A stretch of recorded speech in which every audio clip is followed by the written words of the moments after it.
তিলাওয়াতের ভাজে ভাজে সুরের অলংকার, এ কোরআন বাণী যে আল্লাহর, এ কোরআন বাণী যে আল্লাহর। আসসালামু আলাইকুম রহমতুল্লাহি ওবরাকাত। আসুন্না ফাউন্ডেশনের অনন্য আয়োজন সহজ সূত্রে কোরআন শিখির পঞ্চম পর্বে আপনাদেরকে স্বাগতম। প্রিয় শিক্ষার্থীবৃন্দ, রসুল্লাহ সাল্লাল্লাহু আলাইহি সাল্লাম বলেছেন, কিয়ামতের দিন কোরআনের পাঠক, হাফেজ ও আমলকারীকে বলা হবে যে তুমি কোরআন পড়ো এবং চড়তে থাকো, আর ঠিক সেভাবেই স্পষ্ট ও ধীরে ধীরে পড়তে থাকো, যেভাবে তুমি দুনিয়াতে ধীরে ধীরে স্পষ্টভাবে পড়তে। কেননা তোমার স্থান ঠিক সেখানেই হবে যেখানে তোমার শেষ আয়াতটি খতম হবে। প্রিয় শিক্ষার্থীবৃন্দ, বিগত 4টি ক্লাসে আমরা আরবি হরফের পরিচয় জেনেছি এবং 29টি হরফ সম্পূর্ণভাবে শিখেছি আলহামদুলিল্লাহ। আজকে আমরা আরবি 29টি হরফের নোক্তাওয়ালা হরফ এবং নোক্তাবিহীন হরফের পার্থক্য শিখব। পাশাপাশি ইনশাআল্লাহ আমরা হরফের লিখন রূপ সহজ সূত্রে আমরা শিখব। শুরুতে আমরা সকলেই আরবি 29টি হরফ অনুশীলন করব, মাস করব। সকলে আমার সাথে বলুন। সবাই স্ক্রিনের দিকে লক্ষ্য করুন এবং আমার সাথে বলুন। আলিফ, বা, তা, সা, জিম, হা, খ, দাল, ذال, را, زا, سين, شين, صاد, ضاد, طاء, ظاء, عين, غين, فاء, قاف, كاف, لام, ميم, نون, واو, হা, হামজা, ইয়া। মাশাআল্লাহ, আলহামদুলিল্লাহ। আজকে আমরা নতুন করে নোক্তাওয়ালা হরফ এবং নোক্তাবিহীন হরফের পার্থক্য জানব এবং এর পাশাপাশি আরবি 29টি হরফের লিখন রূপ 6টি সূত্রের মাধ্যমে শিখব ইনশাআল্লাহ। আল্লাহ সুবহানাহু ওয়া তাআলা তৌফিক কামনা করছি। প্রিয় শিক্ষার্থীবৃন্দ, আপনারা বলুন তো দেখি, নোক্তাওয়ালা হরফ কয়টি? নোক্তাওয়ালা হরফ 15টি। কয়টি? 15টি। তাহলে বলুন তো দেখি, এক নোক্তাওয়ালা হরফ কয়টি? এক নোক্তাওয়ালা হরফ হলো 10টি। কি কি? আমার সাথে একবার অনুশীলন করুন। আপনারা হাতে গণনা করতে পারেন। বা, জিম, খ, দাল, জা, ضاد, ظاء, غين, ফা, নুন। আলহামদুলিল্লাহ, আমরা এক নোক্তা হরফ 10টি হরফ শিখেছি এবং জেনেছি। এখন আমরা জানব যে 2 নোক্তাওয়ালা হরফ কয়টি? 2 নোক্তাওয়ালা হরফ মাত্র 3টি। আপনারা আমার সাথে বলুন। তা, কফ, ইয়া। আলহামদুলিল্লাহ। এখন লাস্ট প্রকার 3 নোক্তাওয়ালা। 3 নোক্তাওয়ালা হরফ কয়টি? মাত্র 2টি। কি কি? আমার সাথে বলুন। সা, শিন। এখন আমরা নোক্তাবিহীন হরফগুলো জানবো এবং শিখব। আপনারা আমার সাথে বলুন। স্ক্রিনের দিকে লক্ষ্য করুন। নোক্তাবিহীন হরফ হলো 14টি। নোক্তাবিহীন হরফ কয়টি? 14টি। সকলে আমার সাথে বলুন।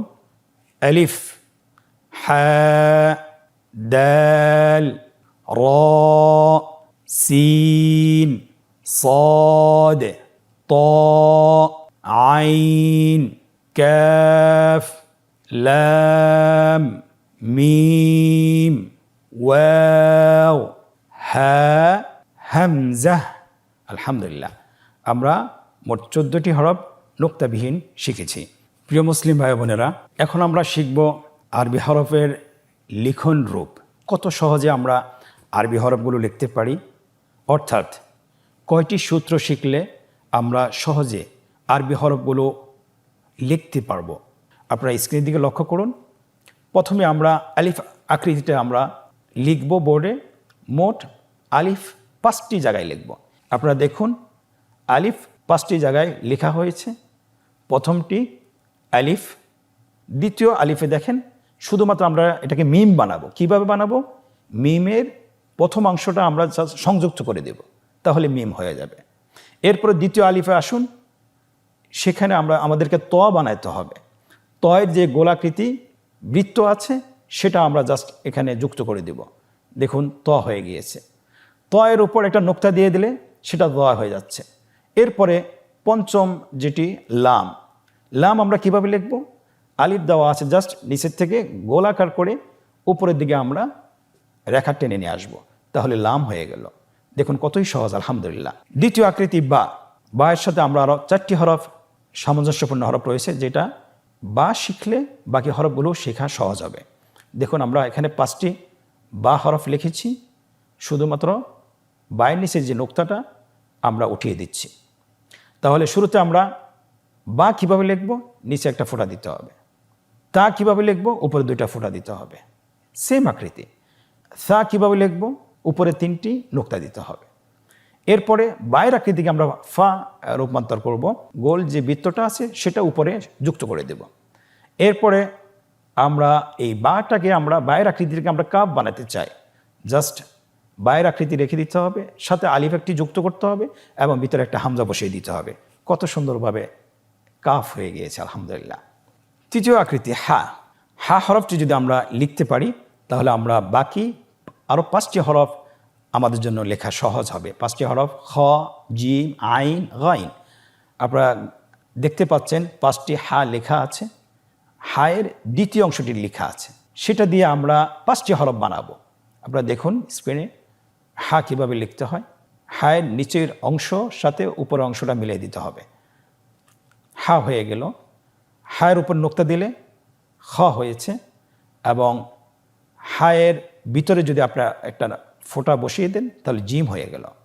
হায়ের নিচের অংশের সাথে উপরের যে একটা হামজা বসিয়ে দিলে আইন হয়ে গেল। আইনের উপর একটা নোক্তা দিয়ে দিলে গাইন হয়ে গেল, আলহামদুলিল্লাহ। কতই সহজ। আমাদের চতুর্থ আকৃতির নাম র। চতুর্থ আকৃতির নাম র। আমরা যদি র হরফটি লেখা সুন্দরভাবে লিখতে পারি তাহলে আমরা বাকি যে 4টি হরফ আছে সেটাও আমরা সহজে লিখতে পারবো। আপনারা স্ক্রিনে লক্ষ্য করুন, আমরা 5টি জায়গায় 5টি ঘরে র লিখেছি। রটা লেখা সহজ। যা কিভাবে লিখব? রয়ের উপর একটি ফোঁটা বসিয়ে দিন, যা হয়ে গেল। এবং রয়ের মাথা একটি গোলাকার অথবা গোল বৃত্ত সংযুক্ত করে দিন, দেখুন ওয়াও হয়ে গেল। এবং রয়ের উপরের অংশটিকে নিচের দিকে ঝুঁকে দেন, দাল হয়ে গেল। এবং পরবর্তী লাস্ট অক্ষর, শেষ অক্ষর, সেটার উপর একটা ফোঁটা বসিয়ে দেন, তাহলে দাল হয়ে গেল, আলহামদুলিল্লাহ। কতই সহজ। আরবি হরফের লিখন রূপের 5ম আকৃতির নাম সিন। দেখুন এখানে মোট 7টি অক্ষর আছে। এই সিনের দ্বিতীয় অংশ কিন্তু প্রত্যেকটি হরফের সাথেই সংযুক্ত রয়েছে। তাহলে সিনের যদি দ্বিতীয় অংশটা আমরা শিখতে পারি, বাকি হরফগুলো আমরা সহজে শিখতে পারবো। এখানে দেখুন সিনের দ্বিতীয় অংশটি লেখা আছে 7টি গড়ে। আমরা সিনের দ্বিতীয় অংশের সাথে জাস্ট 3টা দাঁত যদি সংযুক্ত করি আমরা জানি যে এটা সিন হয়ে যায়। কিভাবে সিন বানাতে হবে? দেখুন সিনের উপর 3টা ফোঁটা দিলেই সিন হয়ে গেল। এরপর আমরা সদ কিভাবে বানাবো? সিনের দ্বিতীয় অংশের সাথে শুধুমাত্র ডান পাশে গোল বৃত্ত সংযুক্ত করে দিলে সদ হয়ে যাবে। এরপরে সদকে আমরা কিভাবে দদ বানাবো? দেখুন সদের উপর একটা ফোঁটা বসিয়ে দিলে দদ হয়ে যাবে। এরপর আমরা সিনের যে দ্বিতীয় অংশটি আছে, দ্বিতীয় অংশটির মাঝখানে একটি ফোঁটা বসিয়ে দিলে সেটা নুন হয়ে যাবে। এরপরে সিনের যে দ্বিতীয় অংশটি আছে সেটার উপরি অংশতে আমরা গোল বৃত্ত বসিয়ে এবং সেটার উপর 2টি ফোঁটা বসায় দেব, তাহলে কফ হয়ে যাবে। এরপরে বাকি আছে হা। সিনের দ্বিতীয় অংশটিকে জাস্ট একটু গোল করে আমরা লিখতে হবে। গোল করে আমরা যদি গোল করে একটু লিখি এবং 2 অংশটাকে যদি আমরা জোড়া লাগিয়ে দিই তাহলে হা হয়ে যাবে। দেখুন আলহামদুলিল্লাহ কত সুন্দরভাবে সহজে হরফগুলো লেখা হয়ে গিয়েছে। আরবি হরফের আকৃতির শেষ আকৃতি, সেটার নাম হলো হামজা। আমরা যদি হামজা শিখতে পারি তাহলে আমরা ইয়াটাও শিখতে পারবো। হামজা লেখা খুবই সহজ, দেখুন স্ক্রিনে হামজা কীভাবে লিখতে হয়। আমরা বাংলা যেরকম 2 লিখি, এটাকে যদি আমরা উল্টিয়ে দিই তাহলে হামজা হয়ে যায়। দেখুন, এরপরে হামজার সাথে সামঞ্জস্যপূর্ণ হরফটি হলো ইয়া। ইয়াটা কীভাবে লিখব? হামজাকে ঠিক রেখে শুধু হামজার নিচের অংশটাকে একটু গোল করে উপরের দিকে টেনে নিয়ে আসব, তাহলে আমাদের ইয়া হয়ে যাবে। আলহামদুলিল্লাহ। তাহলে আরবি হরফের যে 6টি আকৃতি আছে, আমরা যদি 6টি আকৃতি যদি আত্মস্থ করতে পারি এবং যদি সুন্দরভাবে যদি লিখতে পারি, তাহলে বাকি হরফগুলো আমরা সহজেই লিখতে পারবো। আশা করি বুঝতে পেরেছেন। প্রিয় মুসলিম ভাই ও বোনেরা, আমরা এখন একটি আনন্দদায়ক পর্ব শুরু করব। সেটা হলো, আমরা এতক্ষণ যা পড়েছি সেটা আমরা নিজেদেরকে যাচাই করব যে আমরা আসলে কতটুকু শিখেছি। এখন আমরা অনুশীলন শুরু করব, 5ম নম্বর অনুশীলন। এই অনুশীলনে মোট 4টি পর্ব রয়েছে। প্রথম পর্বে বলা হয়েছে নিম্নোক্ত হরফগুলো ধারাবাহিকভাবে পড়ুন এবং অনুপস্থিত হরফগুলো লিখুন। আপনারা স্ক্রিনের দিকে লক্ষ্য করুন, এখানে অনেকগুলো হরফ অনুপস্থিত আছে। আমরা ধারাবাহিকভাবে বলবো, যে হরফগুলো অনুপস্থিত আছে সেটা আমরা সাথে সাথে লিখে ফেলব। এখন আপনারা আমার সাথে বলুন, আলিফ, বা। প্রিয় উপস্থিতি, তৃতীয় হরফটিও অনুপস্থিত। এখানে কি হবে? আমরা সকলেই জানি হরফটির নাম তা। এর পরবর্তী অক্ষরটি আমরা বলি সা। পরবর্তী অক্ষরটি জিম। জিমের পরে অক্ষরটি অনুপস্থিত। পরবর্তী অক্ষরটি হলো হ্যাঁ। পরবর্তী অক্ষরটি আমার সাথে বলুন, হ। পরবর্তী অক্ষরটির নাম দাল।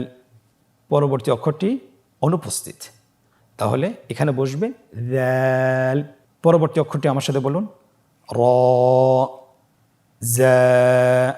আপনারা স্ক্রিনে দেখতে পাচ্ছেন পরবর্তী অক্ষরটি অনুপস্থিত। তাহলে জায়ের পরের অক্ষরটি কি হবে? সিন।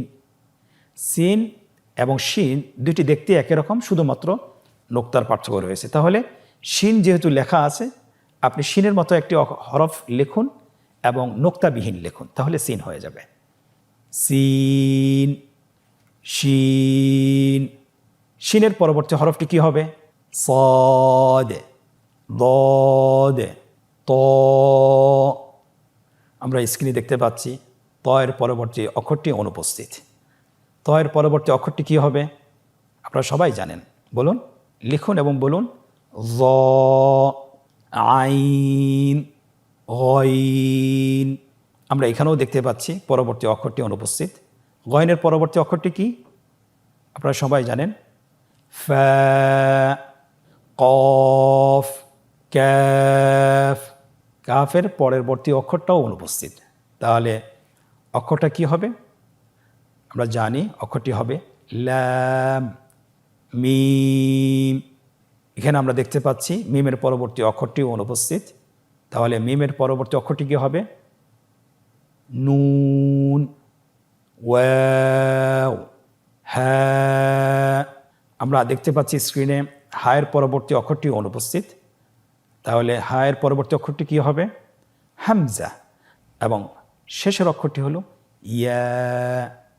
আলহামদুলিল্লাহ, আমরা আজকের অনুশীলনের প্রথম পর্বটি শেষ করেছি।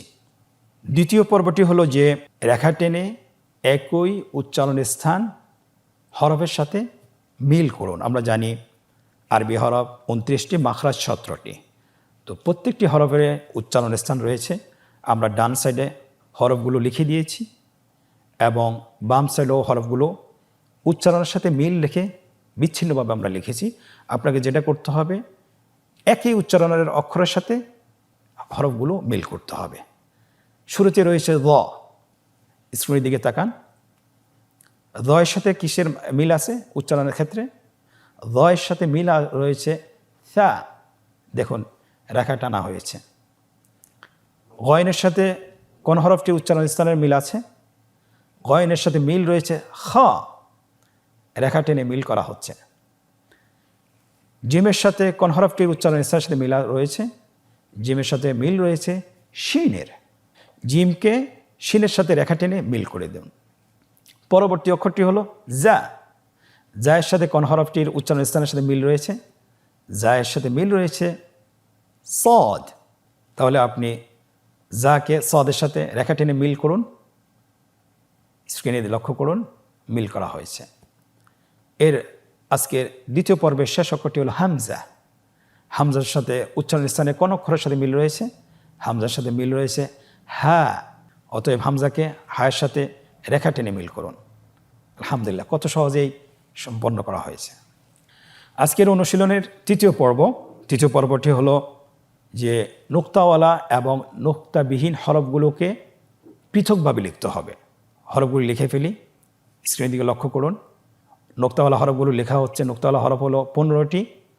কি কি দেখুন স্ক্রিনে লেখা হচ্ছে বা, তা, সা, জিম, হ। আলহামদুলিল্লাহ।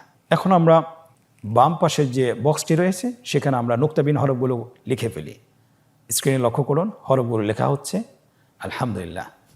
আজকের পর্বতে আমরা আরবি হরফের নোক্তাওয়ালা এবং নোক্তাবিহীন হরফগুলোর পার্থক্য শিখেছি এবং এর পাশাপাশি আমরা আরবি হরফগুলো কত সহজে লেখা যায়, কয়টি সূত্রে লেখা যায় সেই সূত্রগুলোও শিখেছি এবং আমরা অনুশীলনও শেষ করেছি। আলহামদুলিল্লাহ। আপনারা বাসায় অবসর সময় পেলে অবশ্যই প্রত্যেক দিন কমপক্ষে 10 থেকে 20 মিনিট আপনারা অনুশীলন করবেন। আশা করি ইনশাআল্লাহ খুব সহজেই, খুব কম সময়ে আপনারা কোরআন পড়া শিখতে পারবেন বিইذনিল্লাহ। আল্লাহ সুবহানাহু ওয়া তাআলা আমাদের সকলকে তৌফিক দান করুন। হাদা ওয়া সাল্লাল্লাহু আলা খালিল মুহাম্মদ ওয়া আলা আলিহি ওয়া সাহবিহি আজমাইন। আজকে পঞ্চম পর্ব থেকে বিদায় নিচ্ছি। আল্লাহ হাফেজ। ইনশাআল্লাহ পরবর্তী পর্বে আবারও দেখা হচ্ছে। জাযাকুমুল্লাহ খায়র। আসসালামু আলাইকুম ওয়া রাহমাতুল্লাহি ওয়া বারাকাতুহু। আসুন্নাহ ফাউন্ডেশন, উম্মার স্বার্থে সুন্নাহর সাথে।